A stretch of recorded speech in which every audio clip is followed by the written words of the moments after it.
स्वागत करायचं आहे। सुशील म्हात्रे यांना विनंती करतो की पुष्पगुच्छ देऊन त्यांचं स्वागत करायचं आहे। सुजन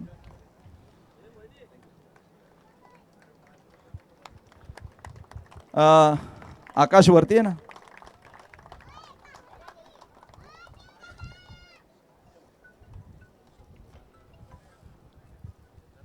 नाही, नंतर तिकडनं आल्यावर बोलू आपण, कारण आपल्याला वेळ घालवायचाच आहे। यानंतर आता आपण अंतिम सामन्याचा थरार थोड्या वेळाने सुरुवातच करणार आहोत, परंतु तत्पूर्वी टॉस आपण त्या ठिकाणी आदरणीय कुणाल पाटील साहेबांच्या हस्ते करणार आहोत आणि टॉस झाल्यानंतर या ठिकाणी पहिल्यांदा बोलून घेतलं सगळे आजूबाजूला असणाऱ्या CPLचे आणि ग्रामस्थ सगळ्यांना मी विनंती करतो की समोर यायचं। अगदी 5 मिनिटासाठी आदरणीय हिंदुश्री कुणाल पाटील साहेब अतिशय उच्च विचाराचे एक व्यक्तिमत्व आणि सगळ्या तरुणांना या ठिकाणी स्वतःच्या पायावर उभं राहावं म्हणून जे जे सहकार्य देता येईल ते सहकार्य देण्यासाठी सदैव तत्पर असणारे असं हे केवळ राजकीय व्यक्तिमत्व नाही आहे, तर ते सामाजिक व्यक्तिमत्व आहे आणि म्हणून आपल्या चटाळे गावामध्ये आम्ही त्यांचं हार्दिक स्वागत करतो। आणि मी आदरणीय पाटील साहेबांना विनंती करेल की ह्या आमच्या तरुण पिढीला थोडंसं मार्गदर्शन करण्याची आवश्यकता आहेच आणि तुमच्यासारखा सुजाण सुज्ञान आणि द्रष्टा नेता जर या तरुणांना मार्गदर्शन करेल तर ते आमच्यासाठी उपकारक ठरणार आहे। धन्यवाद।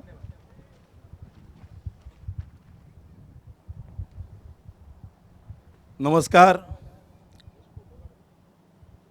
सर्वोपरी मी हनुमान क्रीडा मंडळ चटाळे आणि संपूर्ण चटाळे ग्रामस्थ आणि बंधू भगिनी, माझे मित्रपरिवार आणि जे कोणी इकडे सहकारी माझे आणखीन उपस्थित आहेत त्या सगळ्यांचं मी आधी आभार मानू इच्छितो की तुम्ही मला इथे आमंत्रित केलं आणि तुमच्या या प्रीमियर लीगमध्ये मला येण्याचा एक मौका दिला। त्यानिमित्ताने जे जुने माझे मित्र आहेत, जे जुने माझे ओळखीचे सहकारी आहेत, त्यांच्या व्यतिरिक्त संपूर्ण चटाळीवासियांचं पण आज दर्शन घडलं, ह्याबद्दल मी खरोखर आपला आभारी आहे आणि त्याबद्दल कृतज्ञसुद्धा आहे। संबंधित या स्पर्धेबद्दल जास्त मी तुम्हाला बोलणार नाही, कारण सगळे तुम्ही ग्रामस्थ एका गावचे असल्यामुळे आनंदाने गुण्यागोविंदाने स्पर्धा करत आहातच।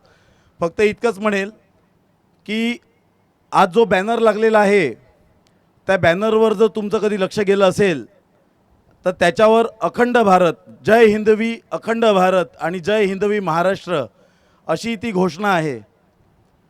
प्रयत्न इतकाच राहतोय की आपल्या संस्कृतीला, आपल्या सनातन संस्कृतीला, आपल्या हिंदू संस्कृतीला आणि त्या हिंदू संस्कृतीला पुढे छत्रपती शिवाजी महाराजांनी जे हिंदवी स्वराज्याचं स्वरूप दिलं, ह्या हिंदवी स्वराज्याला जे हिंदवी सुराज्य करण्याप्रतीचं ध्येय ते आपल्यासाठी आखून गेले, ते ध्येय आज कुठेतरी आपल्या कृतींमधून, आपल्या विचारांमधून अपूर्ण राहिलेलं आहे। पिढ्यानं पिढ्या आपल्या मागच्या पिढ्यांनी खूप सारे प्रयत्न केलेले आहेत, आता ती जबाबदारी आपल्यावर आहे आणि त्या हिंदवी स्वराज्याचं हिंदवी सुराज्य कसं होईल ह्यासाठी प्रत्येक गल्लीगल्लीत, प्रत्येक गावागावात आपल्याला प्रयत्न करणं आज आपली जबाबदारी झालेली आहे।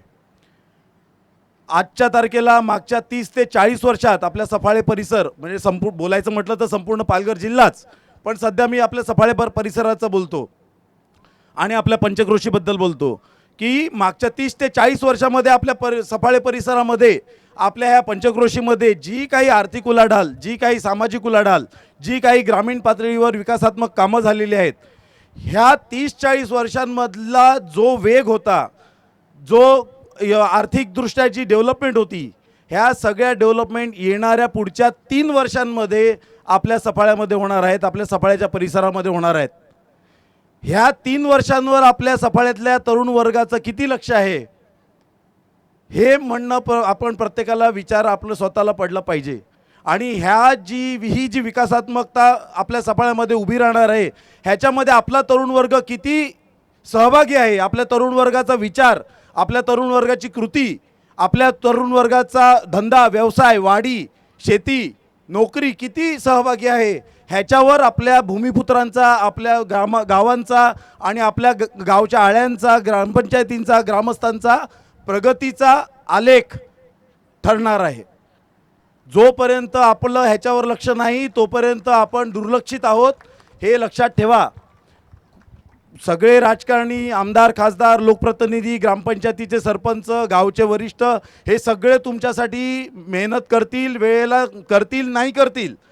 पण मी इतकंच म्हणेल की आपण कोणाच्या भरोशावर जन्माला आलेलो नाही आहोत.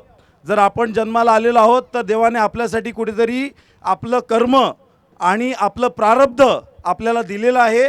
तर जर वेळेला कोणी आपल्यासाठी, सहकार्यासाठी, आपल्या मदतीसाठी जर कोणी 4 पावलं पुढे येत नसतील तर वेळेला खंबीर होऊन आपण स्वतःसाठी उभं राहायला पाहिजे.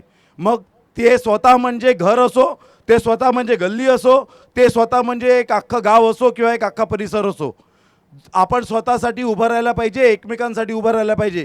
आणि ही जी आर्थिक उलाढालता आणि ही जी व्यावसायिकरणाचा जो वेग आपल्या परिसरात पकडला जाणार आहे, ह्या वेगात जर तुम्ही ह्या पुढच्या येणाऱ्या 2027, 28 आणि 2029 पर्यंत जर तुम्ही तयारी केली नाही तर 2030चा जो भारत असणार आहे, 2030चा जो महाराष्ट्र असणार आहे आणि 2030चा जो पालघर जिल्हा असणार आहे, ह्या जिल्ह्याच्या इकॉनॉमिकल, आर्थिक विकासात्मक वेगाला तुम्ही त्याच्यात सामावून घेण्या इतकं तुमचं सामर्थ्य आणि तुमचा अनुभव झालेला नसेल.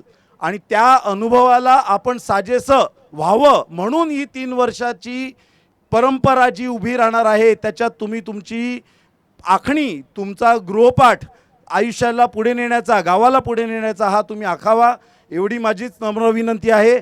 आणि तुमच्या प्रत्येक कृतीमधून, तुमच्या प्रत्येक विचारांमधून, तुमच्या ह्या अशा पद्धतीच्या प्रत्येक गाव पातळीवरच्या सोहळ्यांवरून, समारंभावरून फक्त इतकंच म्हणेल की हिंदू सनातन संस्कृती कशी टिकवली जाईल, आपली हिंदू सनातन संस्कृती कशी प्रोजेक्ट होईल, आपली हिंदू सनातन संस्कृती प्रत्येक आपल्या व्यवसायातून, आपल्या नोकरीतून, आपल्या विचारांतून, आपल्या शाळांमधून, आपल्या खेळांमधून, आपल्या सणांमधून कशी आपल्या येणाऱ्या पिढींपर्यंत आपल्याला पोहोचवता येईल, ते महत्त्व आहे.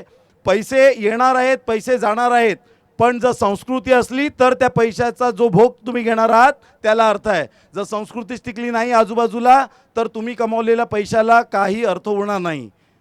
त्यामुळे इतकं बोलून माझं मी वक्तव्य आणि माझे 2 शब्द थांबवतो. जय हिंद, जय महाराष्ट्र, जय अखंड भारत. धन्यवाद. अखंड भारताची शिकवण देऊन आपल्याला या ठिकाणी आदरणीय कुणाल पाटील साहेबांनी तरुणांना प्रेरित केलेलं आहे. खरं तर त्यांनी आज येणार हे काल कळल्यानंतर आम्ही त्याच्यावर चर्चा करत होतो आणि आदरणीय पाटील साहेबांचं स्वागत आपण भगवद्गीतेने करूया असं काही जण म्हणाले. पण मी म्हटलं की आदरणीय कुणाल पाटील साहेब ऑलरेडी हिंदूश्री म्हणून आपण त्यांना मानतो, म्हणजे ते सगळीकडे भगवद्गीता ऑलरेडी वाटतात, त्यांना काय आपण भगवद्गीता द्यायची. आणि म्हणून त्यांचं स्वागत आपण एका अशा पुस्तकाने करणार आहोत. तुम्हाला सगळ्यांना माहिती आहे शिवाजी महाराजांचा इतिहास आम्ही सगळे शिकलेला आहात. शिवाजी महाराजांच्या इतिहासामध्ये सगळ्यात महत्त्वाची गोष्ट होती म्हणजे त्यांचं अतिशय चाणाक्ष असणारं हेर खातं, आणि त्या हेर खात्याचे प्रमुख होते बहिर्जी नाईक. त्या बहिर्जी नाईकांनी जी माहिती इनपुट जो दिला शिवाजी महाराजांना, त्याच्यावरून सगळ्या मोहिमा आखल्या गेल्या आणि त्याच्यावरून त्या मोहिमा यशस्वी केल्या गेल्या. आणि म्हणून बहिर्जी नाईकांसारखं नेतृत्व आपल्याकडे असलं पाहिजे. तर त्यांचा जो विचार आहे तो विचार या पुस्तकातून प्रकट होणार आहे. आणि अशा पद्धतीचं एक साधं पुस्तक आपण हिंदूश्री आदरणीय कुणाल पाटील साहेबांना आपल्या संपूर्ण तरुणांच्या वतीनं आणि CPLच्या वतीनं देणार आहोत. मी आकाश वर्तक यांना विनंती करतो की त्यांनी आदरणीय पाटील साहेबांना हे पुस्तक द्यायचं आहे.